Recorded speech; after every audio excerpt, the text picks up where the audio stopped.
Mantan Kabareskrim Polri Jenderal Susno Duaji menyampaikan keprihatinan mendalam atas meninggalnya Haji Alim Ali. Dikutip dari akun Instagram @palembangberejo pada Sabtu 24 Januari 2026. Ia menilai terdapat dugaan pelanggaran hak asasi manusia dalam penanganan hukum terhadap almarhum, khususnya saat proses persidangan berlangsung.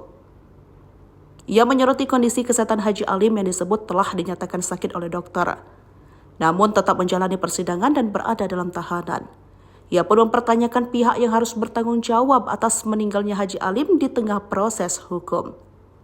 Diketahui, Kemas Haji Alim sendiri adalah sosok pengusaha sukses sekaligus salah satu orang terkaya di Sumatera Selatan.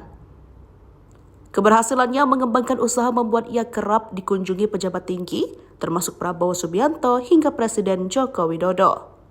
Haji Alim sebelumnya telah ditetapkan sebagai tersangka atas dugaan pemalsuan dokumen administrasi dalam proses pengadaan tanah untuk proyek jalan tol.